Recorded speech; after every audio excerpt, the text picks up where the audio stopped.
Good evening, everyone. Good evening, good evening, good evening. Where is everybody? I know that today is Tuesday and we're already getting closer to midweek of this week. I know that some people are tired, especially if you're working in a high pressured environment, you'll be tired. Oluwadare, good evening. I don't know whether I've responded to your email yet. I have several emails I'm yet to respond to. Please, if I've not responded to you, please forgive me. Oh. Arizo Kokwo, thank you for joining me. Thank you so much. Oluwadare, thank you for joining me. Olivia Oyekachi, thank you for joining me. I want to say thank you. Agnes Kujo, thank you for joining me. Yes, thank you, thank you, thank you. Catherine, thank you for joining me. Johnson Akinwale, thank you for joining me. We missed you yesterday. Catherine, we didn't see you yesterday. But it's fine anyway. Yeah. So we have a lot of people today, and I don't know. I think we should start so that I can take as much questions as I can. And like I said, this time around, I'll be putting the resources in the comment section instead of waiting to upload them on the, what do you call it now, community tab. Diaspora parties, Iyene, thank you for joining. Diaspora parties, I'm still waiting for a party that you invite me. Diaspora parties, please invite me for a party. Dorothy, welcome. Thank you for joining. Thank you, Arinze. Thank you, thank you, thank you. Today is 19th of August, and we are moving. We are moving, we are progressing. I'm happy that I have I have succeeded in getting to this day. It's not easy, oh. I'm just like people who do streaming every day. How do they do it? Like, how do they really do it every day? But anyway, it's just 1 hour, so at least it's something. But at least we have a lot of things to talk about, for this period. And even the things, there are still so many things to talk about. And I really appreciate you guys taking your time to join me every day, to talk about immigration every day. It's really exhausting, but we move, we continue. Okay, the community tab is on my YouTube channel. There's where I put some announcements and all of that. Like if you've seen my picture before, like the one I did on the picture I uploaded on my birthday, right? That's where the community tab is, or that's what I call community tab. That's where I post informations that are needed for everybody to see on my YouTube channel. Where you see my picture, where you see some posts and all of that, that's where I put those things. Okay, so I won't waste your time today. I did an announcement on my Instagram page, so it's better for me to even mention it here on my YouTube channel now. FIFA World Cup is coming, as in FIFA World Cup will be next year, 2026. So for all football lover, I'm not a football lover. I've never been a football lover because I won't lie to you. Anything that has too much pressure, where I'll say who is winning, oh, who has scored. I don't want it. I don't want it. So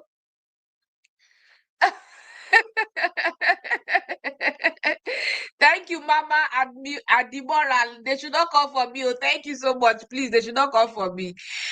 Okay, so football lovers, FIFA is coming to Canada in 2026. FIFA World Cup is coming to Canada. Canada, USA, and Mexico. USA, Canada, Mexico. But because of Trump's issues, right, with his visa, and then our senior brother Trump is saying that for you to apply for a visiting visa to the US, you will now bring a $15,000 bond. You will pay that money ahead of time. So before you come in, you pay that money, and then when you're leaving, they give you your $15,000 back. Because of that statement, the FIFA organizers are thinking maybe they should just do the World Cup in Canada and Mexico and cut off the US, because there's a possibility that a lot of people will not get visas to the US, right? Hockey, yes. Funny enough, one of my brother-in-law's son his three boys. He has three boys. His sons, they play hockey. So when they came, then I was in Manitoba. When they came to Manitoba for their hockey tournament, I went to attend it. It was just, I mean, it was cold too because I mean they are playing hockey on the rink. The rink is cold, so that cold comes to you if you're not properly dressed. You will not like to you know enjoy it. That day I was not properly dressed, so I didn't enjoy hockey game. So back to what I was saying, FIFA is coming and they have 65,000 volunteer slots. They need 65,000 volunteers for these three countries: Canada, USA, Mexico. And because they need 65,000 volunteers, if you feel that you can volunteer in any of the categories they are looking for, right, you can also apply for a visiting. You have to apply for a volunteer first. If they approve your volunteer, if they approve you to come and volunteer in Canada, then you can use that as an excuse to apply for a visiting visa to Canada. But of course, you need to show that you have strong ties to Nigeria or to your home country, wherever you're coming from. You're coming from Kenya, Ghana, Cameroon, wherever you're coming from in the world, you have to demonstrate ties to your original country of your home country, right? Your country of citizenship. So for those who want to visit Canada, this is an opportunity to start preparing yourself. And they're accepting applications now. FIFA applications. Let me see if I can put it on the tab so that people can take advantage of it. They're accepting volunteer applications now. And since they're accepting volunteer applications, it is better to submit your application on time so that you take advantage of applying to come FIFA volunteer. Just volunteers. The link is plenty. Anyway, I'll put it in the community tab. Yes, so 2026, they will host the FIFA World Cup. The last World Cup that they hosted in Qatar, where I think, was it Davido? Yes, Davido went to sing. Yes.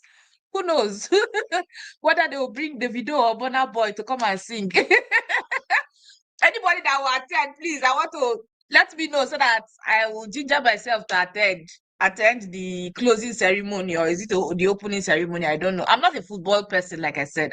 Anything football, just count me out. I'd rather be listening to the news of football from anywhere. But my siblings, they love football. Like, they follow football, but me, I don't. I don't follow football. So sadly, that's me.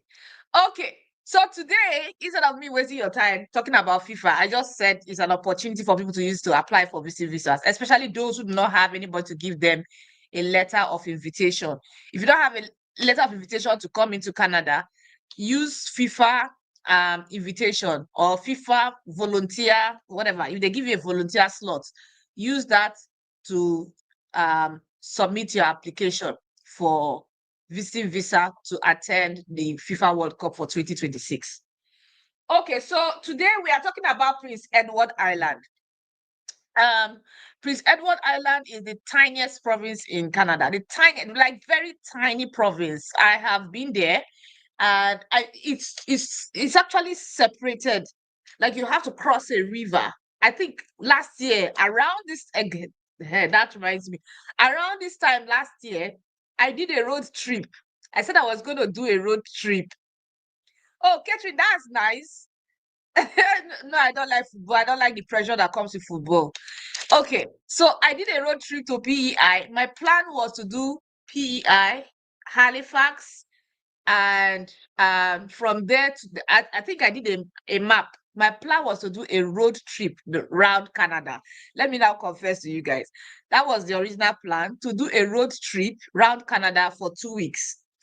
But after, hey, my biggest brother is here, Mr. Roland. Thank you for joining me. Thank you so much. I really appreciate you joining us.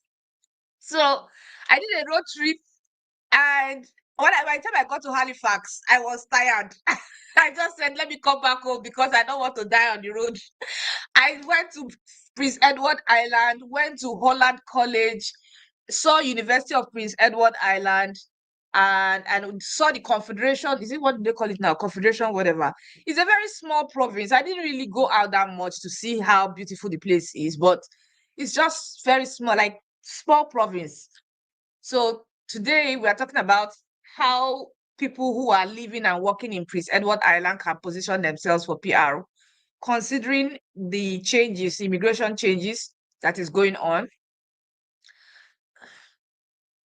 No, no, no. Prince Edward Island is very small. Prince Edward Island is just very small. Very, very small. Like very small.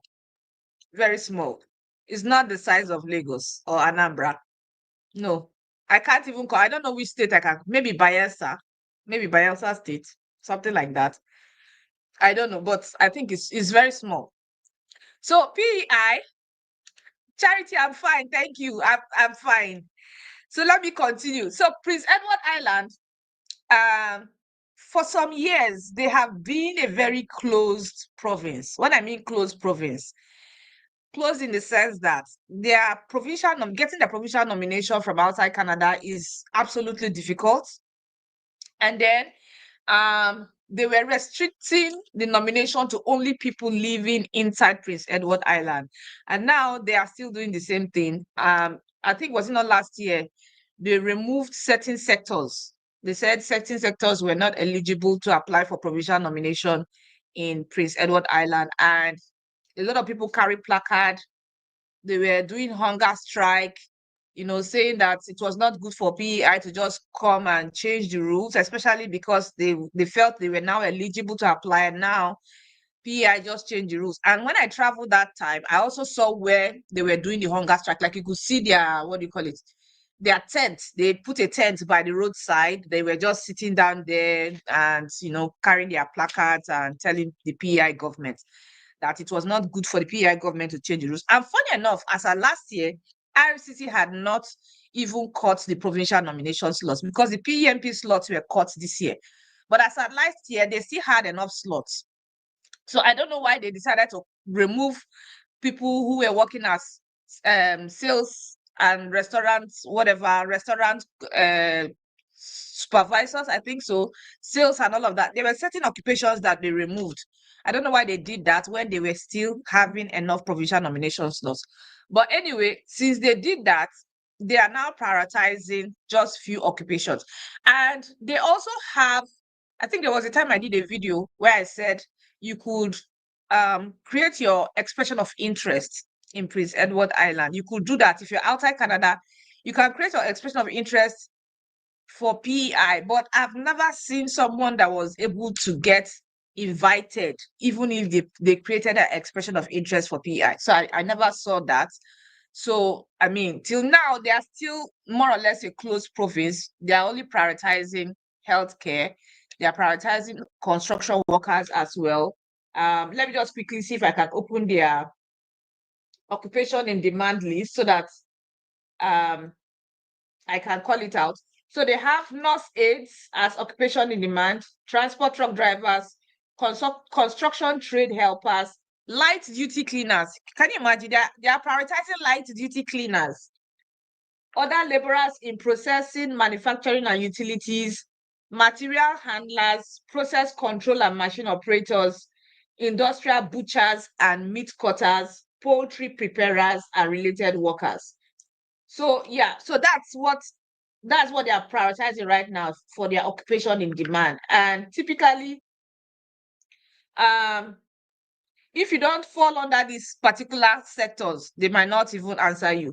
But at the top of the information that I just read now, they said that the Office of Immigration is currently selecting occupations in healthcare, trades, childcare, and other key industries facing labor shortages. Individuals working in the sales and service sector may not receive an invitation to apply at this time. So that's the information I just read just now on their website. And I don't know why although they don't have enough provincial nomination slots for this year. So I understand. And they are not ready to go to the government. In fact, the only provinces that have gone to the government to request for more provincial nomination slots are New Brunswick and Newfoundland and Labrador. Newfoundland and Labrador was the number one province that requested for more provincial nomination slots, and they got extra 1,000 provincial nomination slots. And then New Brunswick followed suit. New Brunswick requested for more provincial nomination slots. That was in June, around June 17 or June thereabouts. And they got more provincial nomination slots. Of course, provincial nomination slots in exchange for taking in asylum seekers. That's the agreement. They'll get more nomination slots to help temporary workers, right? And then in exchange, they'll take asylum seekers. So only 2 provinces, meaning that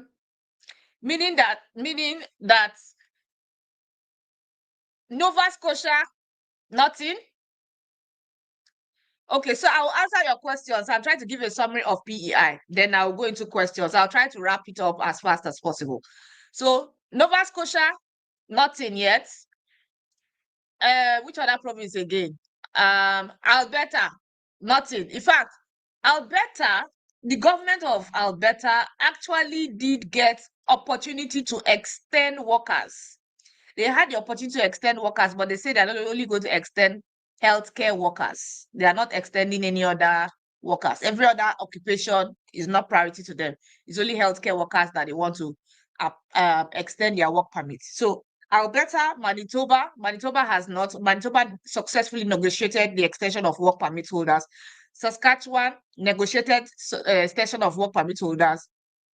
And which other province again? Ontario has not even done anything. Some days ago, one immigration lawyer was actually calling out the Ontario immigration minister, telling the Ontario immigration minister that they should do something about accelerating the approval of provincial nominations, because it didn't make any sense for Ontario to hold on to people's nomination for 1 year, like processing a provincial nomination for 1 year. It didn't make any sense. So they were calling on the immigration minister for Ontario to do something about it. Of course, some provinces, I don't think immigration is their priority, especially when the population is much. In their minds, they even do not bother. They even want, if it's possible, not to even attend to anything immigration, they will do that, right? So just that's for Ontario. So back to Prince Edward Island. They are not bothered about, or they have not requested for more provincial nomination slots. So they're only prioritizing what they can prioritize. Then they have other options. So I just mentioned the occupations in demand. There's also the skilled workers outside Canada option, which I talked about, where, I mean, you create your profile, your expression of interest profile, but I've never seen anybody that they've selected. I've not seen anybody that they've selected based on that for skilled workers outside Canada option. The other one is the PEI express entry is still the same thing. Like, you have an express entry profile and then you're working in PEI. Probably you must have graduated from PEI and then you have an express entry profile. If your occupation is in demand, they will select you and give you provincial nomination. Then they also have the international graduate stream. For the international graduate stream, there's a new update published on August 1, which is this month, that again, PEI is still prioritizing healthcare, trades, childcare, and key industries. So if you are an international graduate from PEI, you must have at least a full-time job offer. And your letter of offer, please note this, if you're schooling in PEI and you're here, or if you have any relatives schooling in PEI, please let them know that if they have to do international graduate stream, they need to get a job offer that is minimum of 2 years, a permanent job offer that is minimum of 2 years, right, with a PEI employer. And then they will have to attend an interview at the PEI office. Like, I don't understand. You want to give somebody provincial nomination and you want to interview the person. What's the purpose? Why not just ask for the documents and then give them nomination? What are they interviewing for? I don't know. PEI, their own headache is too much. What's the purpose of interviewing? First of all, they are saying the job offer must be a minimum of 2 years. That means people who have 1 year PGWP cannot even qualify for this, right? Because, I mean, your 1 year PGWP limits you to a 1 year work experience. So they are saying your job offer must be a minimum of 2 years. So it's only those who must have graduated at the master's level. Another thing I need to mention is that if you intend to study in PEI, their tuition is very, very affordable. And they have Holland College. They also have University of PEI. Tuition is highly affordable, just like Newfoundland and Labrador. In fact, most of the schools in the Atlantic provinces, tuition is very affordable. It's only Nova Scotia that is trying to compete with compete with Manitoba and Alberta in terms of tuition, and I'm not happy about that. The rest, the other Atlantic provinces, New Brunswick Community College, tuition fee about 11,000 CAD, right? College of the North Atlantic in Newfoundland and Labrador, tuition is about 8,000, 9,000 CAD. Holland College, tuition is about 8,000, 9,000 CAD. But Nova Scotia Community College, tuition from 15,000 Canadian dollars and above. They are trying to compete with Ontario. What is wrong with you guys, Nova Scotia? Anyway, if you're looking for admission, please send an email to our admissions team. They will help you secure admission. Okay, so back to what I was saying.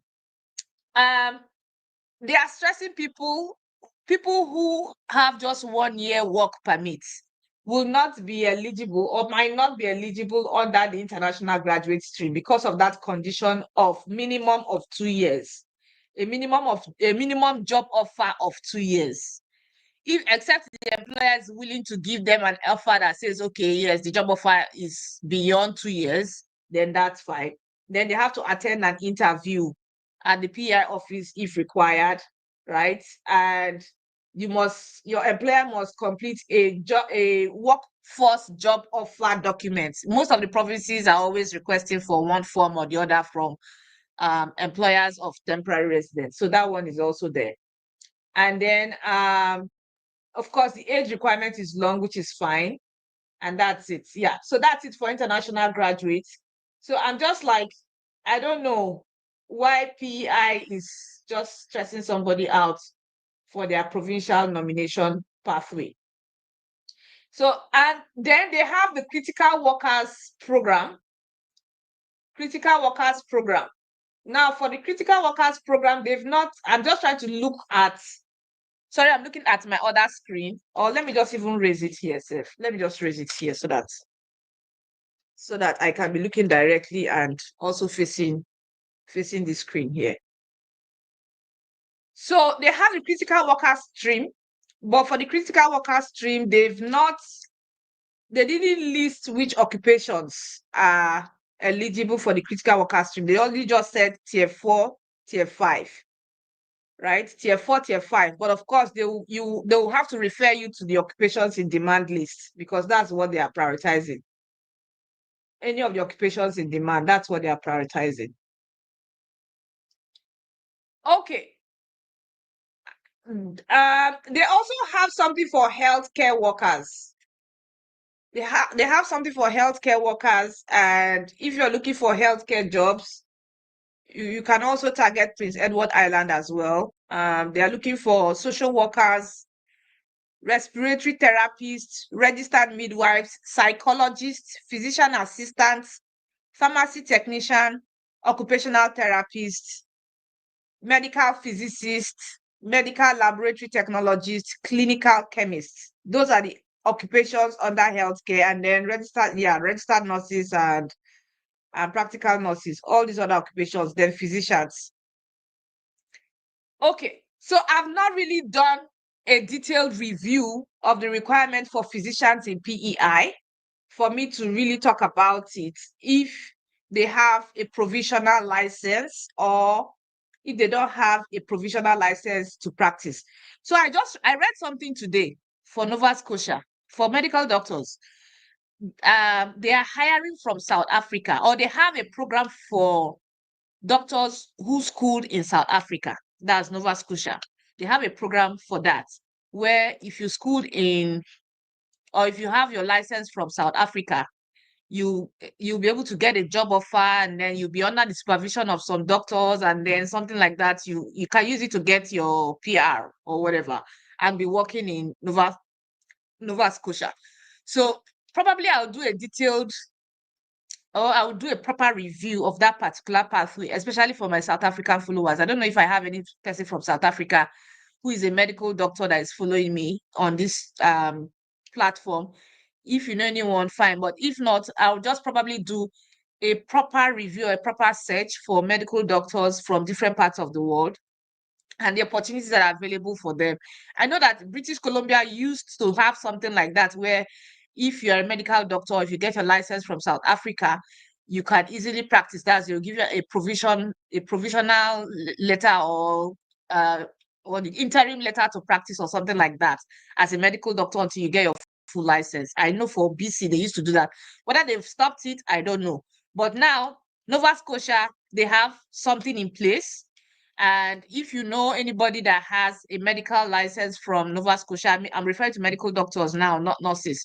If you know anybody that has a medical license from South Africa, they should be targeting Nova Scotia if they want a seamless process to getting their status and getting a job offer and working in their field, right? They should be targeting Nova Scotia. Okay, so that being said, that's a summary of practically all that PEI has to offer in terms of the opportunities that they have. They used to have international recruitment events as well, and they have some that is open. Like they said, you can sign up and they will communicate the date. So if you want to be part of the international recruitment event talent pool, I can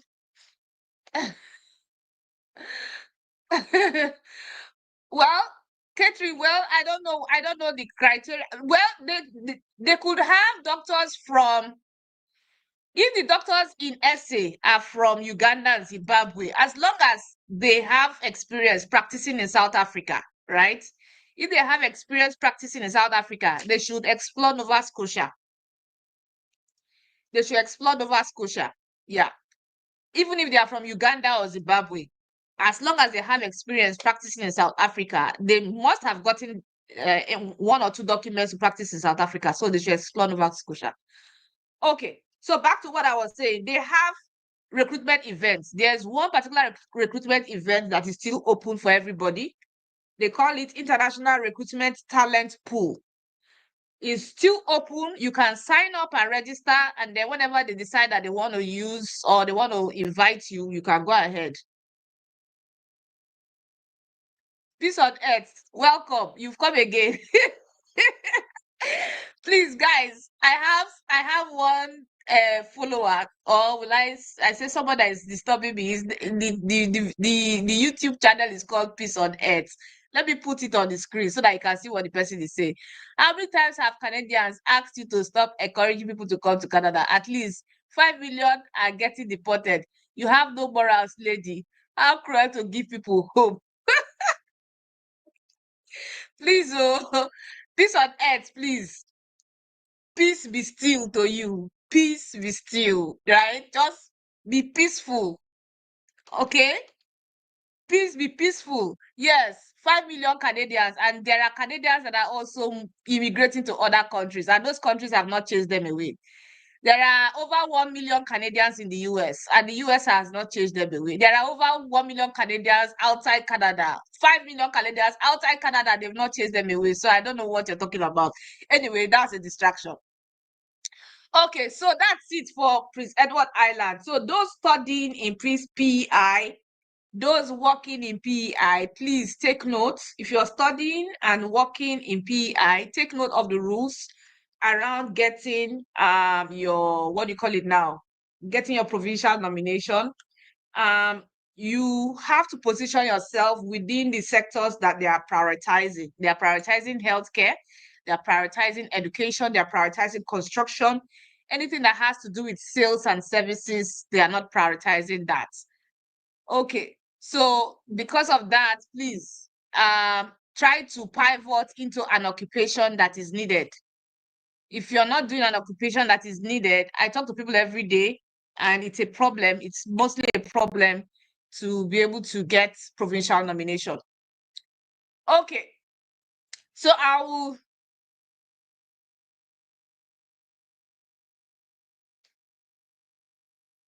Okay, so I've removed Peace on Earth. Yes, I've banned Peace on Earth from coming to interrupt our sessions. I don't know what is wrong with some people. Okay, so let me answer some questions based on the questions that have been dropped in the comment section. I'll try as much as possible to answer all the questions today. I'll try as much as possible. So paramilitary personnel in Nigeria under the Nigerian Correctional Service, I obtained a study permit in 2023 for 2 years program using my Nigerian correct documents, and I got a nomination from MB. Oh wow, that's fantastic. If you've gotten a nomination already, that means you're good to go. Is it nomination or invitation? If it's nomination, you're good to go in submitting your application for permanent residence. If you want us to review it before you submit, it's fine. Just send an email. We'll book a session to review. But if you feel you can do it yourself and you're 100% good, you're crossing all the T's and dotting all the I's, then you are good to go in submitting. You've already passed that stage now. Okay. So, okay, so your question continues. What are the potential risks of not including my... No, you have to include it. You have to... Yours is paramilitary, right? Not the main military. Because if it is the main military, like Nigerian Armed Force or like the police, those... Once you put all your details, they will ask you to provide additional documents of what your military work was about. You have to submit that document. So for paramilitary, they don't have that. It's only military that has that. I've done this application for two military people and one police person. Yeah. And on each occasion, they requested for additional information, and those documents were sent. They typically you can submit your discharge certificate, but you're not a military person again. For military people, you have to submit your discharge certificate as part of your application, right? So, and for you to say you don't want to include it, that is misrepresentation. That's misrepresentation. You have to include it because, I mean, when you applied for your study permit, you mentioned that you were paramilitary. So why don't you want to include it? You have to include it under your personal history. If your nomination is not tied to express entry, you can include it under your personal history. Your personal history must mention... There's even a question, a security question that has to do with that. Have you worked as a police officer, blah, blah, blah? You have to mention yes. You have to list the services you provided. So there is a way they phrase their questions for people that are military personnel, military and what do you call it now, police officers. There's a way they phrase the question. They will ask you if you had anything to do with... I'm just thinking how those questions now. If you had anything to do with torturing, yes, torture. Yeah, they use certain words like that, torturing and all of that. Then you have to mention the department that you worked in. For military personnel and police officers, you must include your discharge certificate. But for paramilitary, that's more like paramilitary. Paramilitary is not military, so you don't need to provide those documents, right? So, but you have to mention it so that it doesn't count for you as misrepresentation. Okay. So I'll move on to the next. Which school can I get PRO? I am a nurse. I want to go for a school route. So you can't get PRO from a school, right? If you're a nurse, are you in Canada or outside Canada? From that question, you're outside Canada. If you're a nurse, I've said it multiple times during this August special opportunity or August special offer, that you can search for jobs as a personal care attendant or a personal support worker or a healthcare aide or a continuing care assistant in any of the Atlantic provinces. In fact, anywhere in Canada, you can search for PSW jobs, because you cannot work as a licensed nurse since you don't have the nursing license. But if you want to work as a nurse with an interim license, then you have to target the provinces that are giving interim license, provinces like Newfoundland and Labrador. I recommend you watch yesterday's video, because yesterday's live session, because I really talked about that. Although I said that I was going to probably curate a document for nurses that are not from the USA, UK, and Australia and New Zealand, opportunities that are available for nurses from Africa and from Asia. I mean, all the opportunities that are available. I'm going to curate them and share them. Okay. Of course, all these things takes time. It's a time factor. Time factor. Low Phoenix, please how are you? Hope you are doing well. Okay. Since a spouse of a college student is not eligible for an open work permit, under what visa category will the spouse and children apply? No, a spouse of a... Okay, yes, a spouse of a college student, not masters. Anyway, So as part of a college student not being eligible for an open work permit, you can apply for a visiting visa. Your children can still apply for study permits, but you, who is the spouse, you apply for a visiting visa. And if your children are within a certain age bracket, like if they are below 5 years, they have to apply for a visitor's record. But if they are above 5, they apply for a study permit. Okay. Can you help secure PSW admission for January 26 NB or NL? So in NB, for NB, I actually did call them today and they were not picking my, like I spent a lot of hours trying to get to somebody in New Brunswick Community College and they were not picking my calls. I'll try to call them again tomorrow. I'm actually calling them for something else anyway, but I'll call them again tomorrow to see if they have slots available. But on their website, you will see whether they still have slots or not. But if they do, I'll let you know tomorrow. I believe PR interview because they want people to committed in staying beyond getting their PR. Yes, it's true. I mean, most of the Atlantic provinces, the population is very small. So people just, want to use them to get PR and then move on to the big provinces. But it's good that they are interviewing anyway, but you can't stop people, right? If they've stayed there for some period and then after maybe 2 years, 3 years, for me, I typically recommend staying till you get your citizenship. Once you get it, you are free to move to Ontario, wherever you want to move to. Just fulfill that requirement. There's nothing wrong in just, okay, me and this province, we had an agreement. Let me just fulfill my own part of the agreement before I move. There's no harm in doing that. But of course, human beings will always be human beings. They have priorities or they have their own needs. Okay. About investing 50K and getting PR. Can you talk about it? And must the person invest be in Canada? Are there specific type of business? I've talked about it before. I'll recommend you watch the live session I did for Alberta. Studying and working in Alberta. I talked about it extensively in that particular live session. So talking about it again is more like me repeating the same thing for Alberta, right? So 50K is for the foreign graduate entrepreneur stream in Alberta. And typically you have to, how will I put it now? Meet certain criteria and then create a business plan. They have to accept your business plan self before you even come in to invest that money. If they don't accept your business plan, you're not going anywhere. Like they must accept your business plan first before you even get the document from the Alberta government to apply for work permits to come and start investing that money.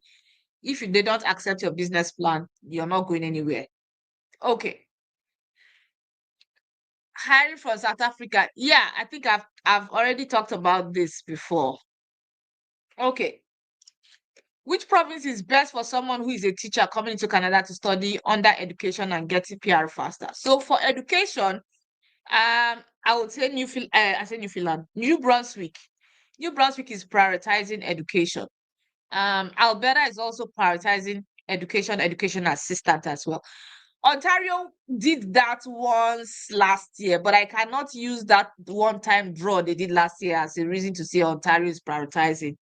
Although most of the schools or most of the provinces are complaining this year that they are losing teachers and they need more teachers. Quebec alone already announced that they are losing about, is it 18,000? I think 18,000 teachers, right?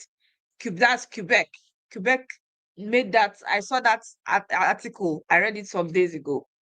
But in terms of which of the provinces, I would say New Brunswick is number one. Newfoundland and Labrador, number two. Then which other province? Alberta, number three. It's actually in the Manitoba occupations in demand list. So I would say Manitoba number four. British Columbia, they had it, but this year they didn't mention anything about it. They said it's just healthcare and entrepreneurs are prioritizing for BC. So teachers, it's like they want teachers, but at the same time, they are not really making it a priority. But if the person is a teacher, the person can take advantage of the category-based draw for education. If the person is able to get very high scores, right? Very high scores in the express entry pool, then there's a possibility of getting an invitation under the category-based selection for education. Okay. Which pathway might be best for you first degree in psychology and a master's degree in guidance and counseling. Okay, so it's not about your education now. It's about what work experience you have. It's your yes, your education counts, but your work experience will determine which pathway will be better or which province will be better for you. So probably tell me what your work experience is. Are you working as a teacher, or you're working as a counselor, or you're working as a social worker? I need to know the details for me to um give you the options that will be good for you. Okay, what is construction? Construction is trade, yes. Construction is trade. Okay, PI international recruitment. I'm gonna put it in it's a very long link. Let me see. It's a very, very, very long link. I'll put it in I'll put it as part of the charts. Hopefully. Let me see if I can even just extract it here. Because the two laptops are not even connected for me to even move the link. But I'll put it there. Okay.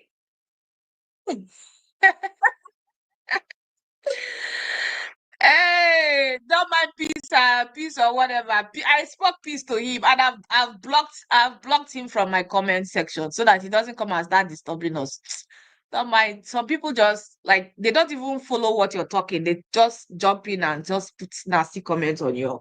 I mean, I'm not like these things don't bother me. If it bothers other people, it doesn't bother me because I mean that's not my it's not my business. Okay. So please send an email. Send an email. Thanks.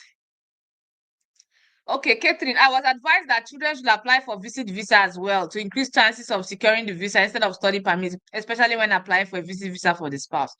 Okay, so let me explain. There are two factors, right? There are some people that if they apply for visiting visas, they have potential of getting approval. And there are some people, if they apply for study permits, they also have potential of getting approval. Everything is subject to how the application is done, what the person is explaining, and the ties, the strong ties, and the financials. These four factors that I mentioned, they are critical to a successful application. Now, for somebody who has an extensive travel history, like a child that has an extensive travel history, maybe if the child has traveled to almost all the countries, right? And if the child wants to apply for a study permit to join the parents, they have a high chance of approval, especially if they have enough financials backing it. Financials plus travel history, they have a potential of getting the study permit approved. But if a child does not have a good travel history, they don't have any travel history at all, and they don't have the financials, then even if they apply for study permit or for visiting visa, they will still refuse it. So these things are factors. Those are the factors a lot of the visa officers try to consider when they want to approve an application. So even if you say, okay, don't apply for study permit, apply for a visiting visa, it still boils down to the fact that you have to show proof of funds, you have to show proof of ties to your country. I know there's the aspect of significant family ties in Canada, because that's one of the reasons they're now giving to refuse visa applications. They'll say, okay, because your mother is a student in Canada, if you apply for, what do you call it now, study permits to come and join your mother in Canada, it shows that you do not want to leave. But you have to explain to the visa officer that, I mean, I'm a student, I'm not a permanent resident, I've not applied for permanent resident before, or I've not applied for a permanent resident yet. So, I mean, I'm still a student, my stay in Canada is time bound. Therefore, if the child is coming to study as well, is also time bound and will be tied to the mother's application. So if you put all those arguments, there are lots of arguments you can put in place to get a successful application, whether it's visiting visa or study permit, any one of them. You just have to argue your case, like argue your case why you think you're a qualified candidate for a visa approval. Most important things they are looking out for is the ties to your country and your financials. These two documents, they are very, very critical documents. If you don't get them right, they will always refuse it. RCC will always puncture holes. And me, when I look at applications, I come from the eyes of RCC. I see myself as a visa officer. That's how I put my position. Like, I position myself as the visa officer, looking at the application. Is this application, does it merit an approval or not? I start puncturing holes on the application to see what holes I should block. And then I try to close all the gaps. before I can tell myself, yes, this application is okay, I can submit it. So that's how I position myself. I always think from the eyes of the visa officer, not just from my own thoughts or from my own personal, what do you call it now? Uh, Looking at it as if, yes, it's just, this is what they want, or I just give to them. No. If I'm the visa officer, does this person merit an approval? What are the merits? I want to see the merits. What are the evidence supporting the application? So if you position yourself like the visa officer looking at your own application, you will see a lot of loopholes and try to block all those loopholes before you submit. That's how I handle applications anyway. Okay. I hope I'm not skipping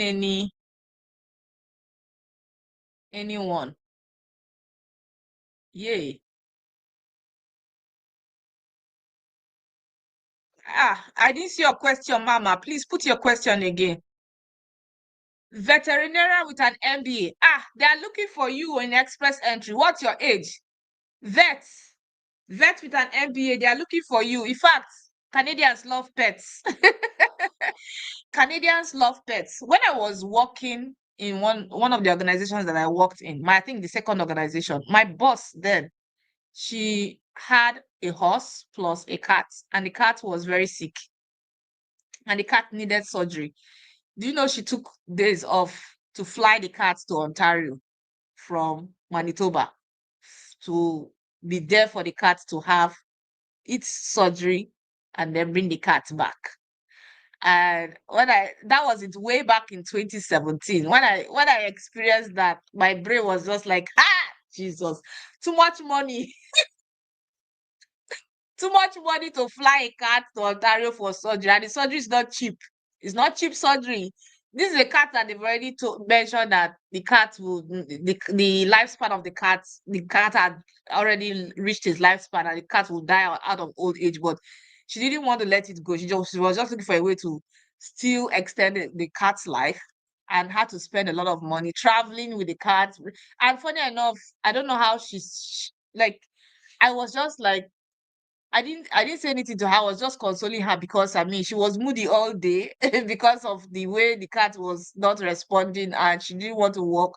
So I just, told her, well, give her some words of encouragement just to encourage her.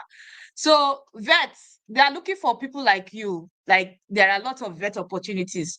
I think express entry category based for healthcare should have vets as one of the occupations in demand. I have not checked, but I just want to quickly check it now to confirm that it is there. If it is there, then it's a factor of what your age is. If your age is within the age bracket, you're good to go. If you have very good language scores, you're good to go under the category-based selection for healthcare. But in terms of provinces, I remember Saskatchewan has for Saskatchewan is actually looking for vets, right? It's only Saskatchewan I can remember for now. I'll have to look at the other provinces and see whether they have need for vets. Yeah, it's under the category. It's in fact the last occupation under the category-based selection for healthcare in express entry. Okay, let me answer this other question. Good for studying master program for the purpose of PR. You can study master program, but you have to study program that you will easily get a job offer that aligns with the provincial demands. Not just coming to say you want to do masters, but I mean, try to align yourself with one of the occupations in demand. My concern is not that you cannot study what you want to study. My concern is completing your education and able to secure a job offer in that same province and using the job offer to apply for PR, not getting stuck in PEI and not getting your PR. It's a concern for me. Okay. Yes, so I don't have any choice. We don't have any choice. Peace on earth. Well, it is well. Okay. After studying in Brandon University, Masters of Rural Community, what PR pathways in math? So Brandon has his own Brandon Provincial nomination regional program initiative that Manitoba carved out. When I talked about studying and working in Manitoba, I extensively discussed the pathways that are available for Manitoba residents. So if you're studying in Brandon, you already have like 3 options available for you. You have the Brandon Provincial Nomination Program, which is under the regional initiative. You also have the ROCIP, because Brandon is one of the communities selected for ROCIP. And then you have the General Manitoba Provincial Nomination Program. So you have 3 programs. One is federal, and then the other one are provincial nomination. So yeah, you're in a good community already. I would say target the ROCIP employers. If your occupation is one of the priority occupations in Brandon, I would say target the ROCIP employers, or apply through the Brandon provincial nomination. And if you remember, when I did that video, I said even people from, I've not tested it yet. I mentioned it that day that I've not tested their expression of interest. They have their own expression of interest from the different from the general Manitoba expression of interest. You can create your profile there. So if you have a job offer, go ahead and create your profile in that place, and then you get Brandon endorsements. With the Brandon endorsements, you apply for provincial nomination if you do not want to wait for the general MPMP application. So you can apply to both MPMP, expression of interest, and also Brandon expression of interest. Okay. Finance officers and accountants. Province that is prioritizing finance officers, there is none except Manitoba. Manitoba, and for New Brunswick, they even removed financial, they removed the bookkeepers, accountants and bookkeepers, accounting technicians. They removed that occupation. They removed it as not priority. So depends on the level of financial work you're doing. If your occupation falls under INOC 0123, you should be targeting Manitoba. And of course, for Manitoba, you must have lived in Manitoba for 1 year, or you target the ROCIP communities. ROCIP communities, some of them have listed finance occupations as their priority sectors, right? So probably after I've done all the provinces, because it's remaining, well, provinces and territories, because it's remaining 2 territories. I've done all the provinces. Today is the last day for province. Then tomorrow will be for Yukon. Yukon is the territory, and then Northwest Territory. These 2 territories, only Nunavut does not have an immigration program. Nunavut is the only territory in Canada that does not have an immigration program. So I will do for Yukon tomorrow, and then I'll do for Northwest Territories to be the last on Thursday. Then on Friday, I think we'll start with the occupations. On Friday, we'll start with each occupation. Let's say occupation, maybe finance, then maybe admin, maybe nurses, doctors. We'll start with each occupation, where each occupation can look out like if you're working as this, or if this is your experience or this is your occupation, where should you be looking for to get provincial nomination to apply, and then the strategies around it. So I'll start like that. Okay. Someone with a postgraduate diploma in secondary education but lecturing in university, can they still apply under education routes? Lecturing in university, no now. Or do you have prior work experience within 3 years when the category-based selection was established? If you had prior work experience as a secondary school teacher before you transitioned into university lecturing, then you can use your prior experience. Let's say you had the experience in 2021, because category-based selection was established in 2023. Let's say you had your experience as a secondary school teacher in 2021 or 2022. Then you qualify to apply using that particular experience. But if you never had a secondary school teaching experience, you do not qualify. Okay. And there are also designated employers for PEI. Yeah, so PEI is also one of the Atlantic immigration provinces. They also have their designated employers under AIP, right? They have their designated employers under AIP. So yes. Eligibility for nomination is subjective. If you schooled in PEI, you did a 2 years program in PEI, you do not need work experience requirements. All you need is just applying getting a job offer from a designated employer and applying for endorsement. If you did a 1-year program, then you have to meet the 1-year work experience requirements. If you're coming from another province, you fall into the category of people who have to meet 1-year work experience requirements. Okay, what province? I think I've answered this question. Do you think healthcare can drop to 457? Do you think Ontario can send an NOI while I'm in the pool? I haven't written my MCQE1 and getting a job offer is difficult without it. Okay. So let's break it down. If the draw scores can drop to 457 for healthcare, I cannot say. The reason why I cannot say is because at some point this year, I felt that healthcare was a no-go again. At some point this year, I just felt healthcare would just be a no, right? That's what I felt. But when they did the last draw and the points dropped significantly, I now had some form of hope. But I don't really know if that would still drop significantly. And the reason why I am saying this is because, number one, there are some occupations under this healthcare that a lot of people want to take advantage of. Occupations like nursing assistant, what do they call it? Yeah, nursing assistant, healthcare assistants.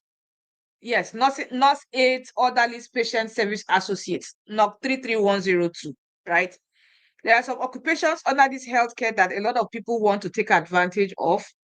And RCC, if I know RCC very well, they also review these things. They might just like, it's like there are a lot of people in this category. I want to jack the scores up because there are a lot of people in that category. And if their target is actually to get a lot of doctors, but just because you have lots of nursing assistants, you have lots of, I don't want to mention, that is the only occupation that's coming to my mind right now. Then the potential of that score coming down to 457, I'm not so sure. But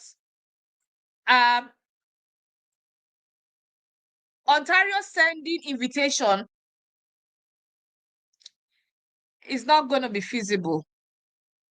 Ontario sending invitation in the EE pool is not going to be feasible because they already have a backlog. They have a backlog of, what do you call it now, of nominations that they are supposed to give as at last year that spilled over into this year. I don't know whether I mentioned it. One of my clients, we submitted the client's application for nomination in July, July 2024. The client got the nomination in April 2024. Now let's do the maths. If there are other people who submitted their application for nomination in August, September, October, November, December, that's 5 months, right? And my client got his nomination in April 2025. Sorry, I mentioned 2025, April 2025. Now add 5 more months. That means there are people from August waiting, August 2025, 2024 waiting, September 2024, October, November, December waiting to get their nomination. And then they now did a draw again this year, inviting a lot of people. It means that they just have to prioritize those for last year and those that they've already invited for this year. So if they prioritize those people, I'm not sure if they want to go to the express entry to start giving people letter of advice to apply, because that category falls under the human capital priorities category. That's the HCP priority, that's human capital category. And that will favor a lot of people who are outside Canada. So if they want to prioritize people inside Canada, there's no way they will go to the express entry and then people outside Canada will not benefit from it. If they want to go to the express entry, it will be a blanket selection, except they want to put other criteria to say, okay, those who are already in Canada, we are inviting them, then fine. But other than that, it's gonna be, I can't really say. If you haven't written your MCCQE1, try to also search for, what do you call it now, clinical assistant position. Even if you've not written it, try to search for. I know somebody that has not written, I was able to get a clinical assistant job, right?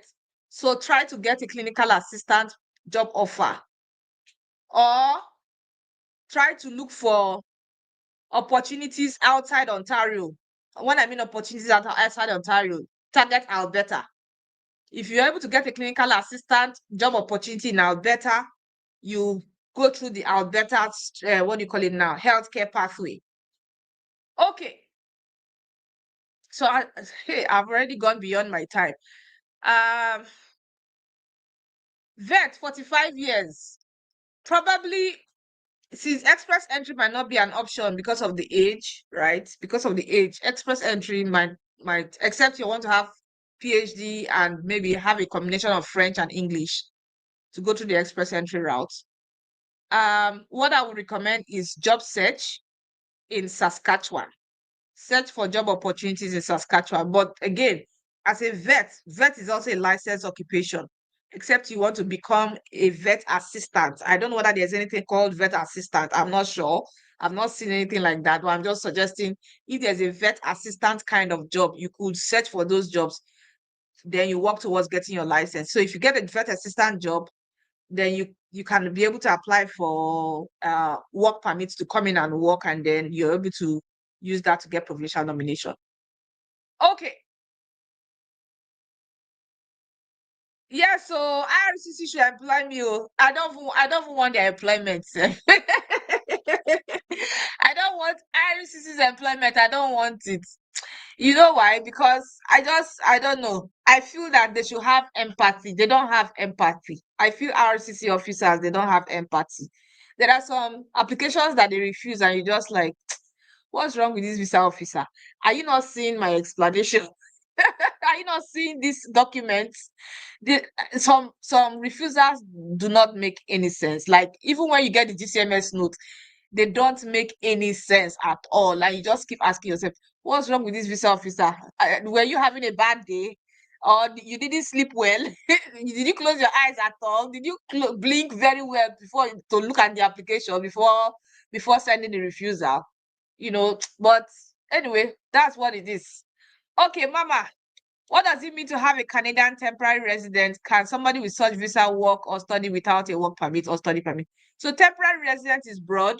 Under temporary resident, you have different applications. You have work permit applications. You have visiting visa. You have what do you call it now? You have visitors record. You also have temporary resident permit. There's something called temporary resident permit, right? It's not the same thing as temporary resident visa. Temporary resident permit is for people who have issues with inadmissibility. That's ordinarily they are not supposed to be admissible to Canada.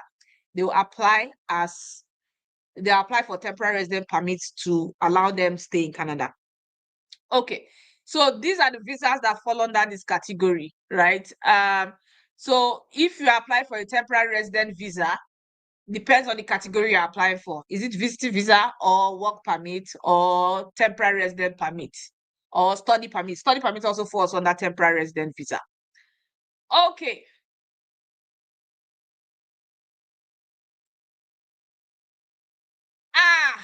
In fact, there are lots of them like that.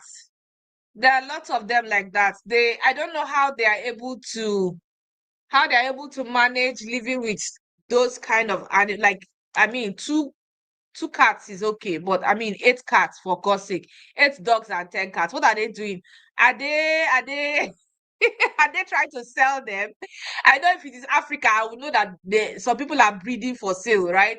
Not Canada, like breeding animals of that quantity. What are they using them for? I don't understand. It is well. Even me too, I don't really like I don't mind. I can pet them and all of that, but I don't like them. I don't like animals, so I don't like domestic. I don't like all these pet animals, whatever. People like them, but me, I don't like. I don't like them. I'm just not that I hate them, but I don't like them. Okay, if someone gets a job offer in NL in early childhood, can one just apply for PMP immediately? Depends on the category. So if you get a job offer in NL, are you getting a job offer from a designated employer? If you are getting a job offer from designated employer, yes, then you apply for provincial endorsement, and then apply for work permit. Endorsement, PR, then work permit. But if you're getting a job offer from just an ordinary employer that is not designated, you have to meet certain requirements, right? And apply for your work permit. Okay. I think I'll just take just one last question and I'll call it a day. I've gone beyond the 1 hour limit. So we can talk tomorrow. Tomorrow we'll be talking about Yukon. At the beginning of this conversation, I said that I was supposed to go on a road trip. And part of my plan was to actually go to the territories because I've lived in Canada for how long and I've not visited any of the territories. In fact, confession, I've not visited British Columbia, which is annoying me. The time I was supposed to visit British Columbia, I bought my ticket. We were supposed to travel, me and my husband. We had not had our baby then. So we bought our ticket to travel to BC with Swoop. I don't know whether Swoop is still next. Swoop Airline, one of those cheap airlines, right? To travel to BC.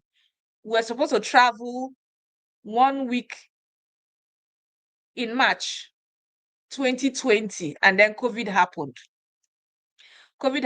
So we couldn't go to BC. And now that airline that I bought that flight ticket from, they are no longer in existence. They have closed. They have packed their bags and gone. And my money for that flight ticket was just got lost. So my plan was to go to British Columbia because British Columbia is close to the Northern Territories, right? My plan was to go to British Columbia, you have to drive through Alaska. Alaska, is it Northwest Territories, then Yukon? Yes, you have to drive. There is a 15 hours thereabout drive through Alaska in the US and then back to either the Northwest Territories or Yukon, one of those two places. So that was the plan I had. But only for me to go to Prince Edward Island and then go to Halifax. I just got tired and came back. I came back home. I said, I'm not the one that would do this Guinness World Record of traveling around Canada in 2 weeks. Let me just come back home and respect myself. And it's actually a road, like I want to do a road trip. Road, not flight, road to the territories. And I'll have to go to British Columbia and do that. I'll travel from British Columbia and then go to the territories by road. Wish me luck. Should I do it? Please tell me if I should do it or not. I don't think I have the strength to do it. Okay, so let me just answer one more question. Can one PMP and get a nomination that can enable PR immediately? I don't understand this question. I don't understand. Let me just answer midday. I can't understand what you mean by you must have lived in Manitoba for 1 year before you can apply for without having paper. No, so what I mean is there's a residency requirement, right? You don't just go there and get nomination. It doesn't work like that. You must live there, work there for 1 year. After 1 year, you then apply for nomination. That's what I meant. Okay.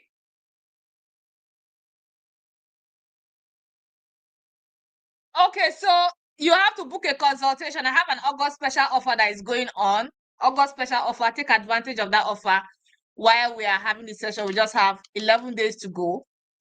People who have booked session with me, if you want to reach me via WhatsApp, you can reach me via WhatsApp, but I will tell you the truth. My WhatsApp is not every time I pick my calls. It's not every time I answer my messages because I have a window. Once I open that window, maybe for 1 hour, 30 minutes per day, I just check my WhatsApp, answer all the messages I answer, I just drop it, I move on to the next thing to do so that I can focus on other things. Because if I just stay on that WhatsApp alone, I will spend the whole day on the WhatsApp and not achieve anything. So that's how I prioritize my time. Sometimes you can be reaching me on WhatsApp.